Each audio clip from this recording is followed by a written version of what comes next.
Assalamualaikum warahmatullahi wabarakatuh. Sebelumnya izin memperkenalkan diri, nama Eka Arinda, NPM 2213031080 dari Prodi Pendidikan Ekonomi, Fakultas Keguruan dan Ilmu Pendidikan Universitas Lampung tahun 2022. Di sini saya akan menyampaikan rangkuman materi PKKMB Fakultas tahun 2022. Materi yang pertama tentang pembelajaran di perguruan tinggi di era 4.0 dengan pemateri Profesor Dr. Patuan Raja MPD. Ada 5 pokok pembahasan yang disampaikan. Yang pertama, di mana kami sebagai mahasiswa baru yang diterima di perguruan tinggi memiliki konsekuensi, yaitu akan dipandang memiliki potensi lulus. Untuk itu, kami harus berani mempertanggungjawabkan semua pekerjaan yang harus diselesaikan. Untuk materi yang kedua, mulai semester ini akan diadakan kuliah offline. Ada beberapa hal baik dan hal buruk ketika kuliah online. Ada beberapa hal ketika kuliah online yang tidak efektif dilakukan. Yang pertama adalah kognitif atau tentang pengetahuan. Yang kedua tentang psikomotor atau keterampilan. Yang ketiga tentang efektif atau sikap dan karakter. Pokok bahasan yang ketiga adalah sistem pembelajaran di perguruan tinggi yang berbeda dengan SMA. Adapun perbedaannya terletak pada aspek waktu, tempat, dan sikap. Pokok bahasan yang keempat adalah kampus tidak hanya di bidang akademi, tetapi harus ada hal lain. Contohnya organisasi. Organisasi dibentuk sebagai wadah pengembangan mahasiswa. Pokok bahasan yang kelima tentang plagiarisme. Plagiarisme adalah mengambil kalimat orang lain atau hak orang lain. Contohnya buat makalah perlu bahan dan harus banyak membaca agar kita tidak mengambil kata-kata orang lain. Materi yang kedua tentang perkuliahan dan bimbingan akademik dengan pemateri Ketua Jurusan Ilmu Pendidikan Dr. Risyandi MPD. Adapun pokok pembahasan yang pertama adalah membuat rancangan pembelajaran pasca pandemi. Yang pertama adalah membuat analisis tentang kemampuan keakademik diri sendiri. Yang kedua adalah kehidupan sosial. Yang ketiga adalah kesiapan menjadi mahasiswa. Kompetensi inti yang sesuai dengan kebutuhan industri 4.0. Yang pertama adalah literasi baru. Yang kedua adalah belajar sepanjang hayat. Yang ketiga adalah general education. Yang keempat adalah kemampuan kognitif. Dan yang kelima adalah kegiatan ekstrakurikuler. Atur tujuan kuliah, apakah menyenangkan orang tua, bisa cari uang banyak, atau cari jodoh. Luruskan tekad bahwa sesungguhnya kuliah adalah investasi di masa depan. Karena faktanya, 40 pengangguran di Indonesia, keluhan umum tentang lulusan perguruan tinggi. Padahal, mungkin terlalu teoritis. Yang kedua, kemampuan komunikasi mungkin kurang baik. Yang ketiga, tidak memiliki kemampuan berpikir kritis dan kreatif.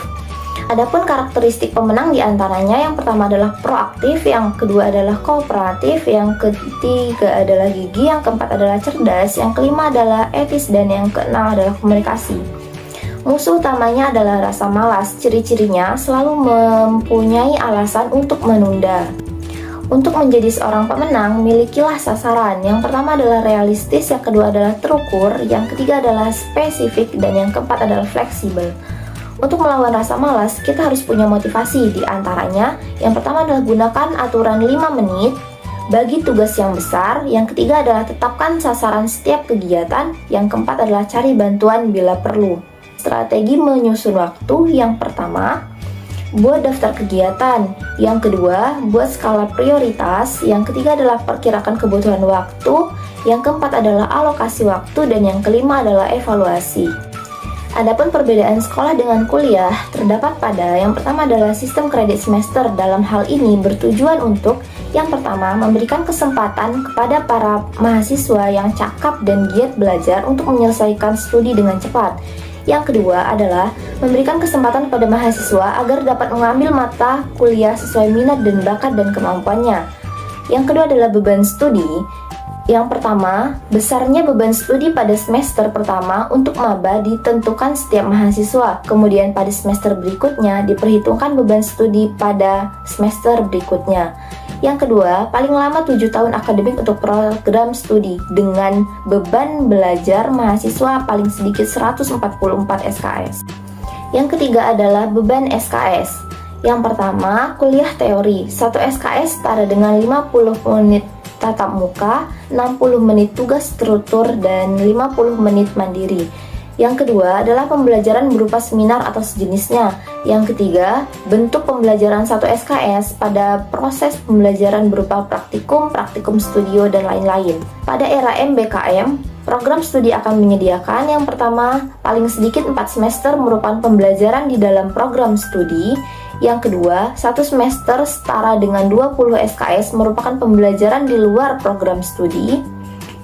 Yang ketiga, paling lama 2 semester merupakan pembelajaran pada prodi yang sama di luar perguruan tinggi yang berbeda, atau pembelajaran pada program studi yang berbeda di perguruan tinggi yang berbeda, atau pembelajaran di luar perguruan tinggi. Materi yang ketiga tentang fasilitas perkuliahan mahasiswa perguruan dan ilmu pendidikan dengan pemateri Wakil Dekan 2 Dr. Andes Supriyadi MPD. Ada beberapa fasilitas yang disediakan, diantaranya Gedung A, Gedung B, parkir, gedung ilmu pendidikan, aula B, ruang baca, laboratorium PAUD, toilet, dan sebagainya. Semester 3 dapat melakukan penurunan UKT dengan syarat orang tua mengalami penurunan penghasilan, contohnya tertimpa bencana atau orang tua meninggal dunia. Pada semester 7 dapat melakukan penurunan dengan cukup melampirkan berita acara sidang yang menunjukkan mahasiswa tersebut lulus. Materi yang keempat tentang tugas bidang kemahasiswaan dan alumni FKIP dengan pemateri Dr. Riswanti Rini MPD. Tugas pokok bahagian kemahasiswaan dan alumni adalah 1. Pelaksanaan layanan pembinaan minat dan bakat penalaran kemahasiswaan. Yang kedua, pelaksanaan layanan. Yang ketiga, pelaksanaan layanan kesejahteraan. Yang keempat, pelaksanaan fasilitas kegiatan. Yang kelima, pelaksanaan pengelolaan data dan informasi. Sebagai mahasiswa baru, 1. Mengikuti berbagai kegiatan kemahasiswaan untuk mendapatkan SKPI atau Surat Keterangan Pendamping Ijazah. Yang kedua, mengikuti lomba.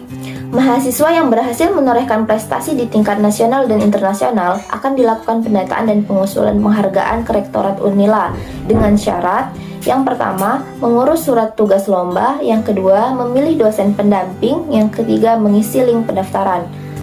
Melaksanakan indikator kegiatan pada SIMKAD-MADA dilaksanakan oleh Subbagian Kemahasiswaan Alumni. Yang pertama adalah pelatihan kepemimpinan mahasiswa, yang kedua adalah workshop kegiatan anti korupsi, ketiga workshop kegiatan radikalisme, dan sebagainya.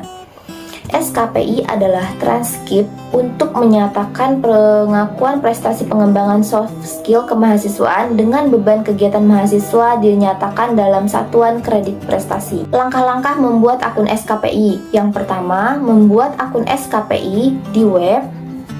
2. Input seluruh sertifikat selama menjadi mahasiswa. Yang ketiga, di semester akhir akan dilakukan validasi sertifikat SKPI. Demikian tugas resume yang saya dapat pada PKKMB tingkat fakultas tanggal 18 Agustus 2022. Assalamualaikum warahmatullahi wabarakatuh.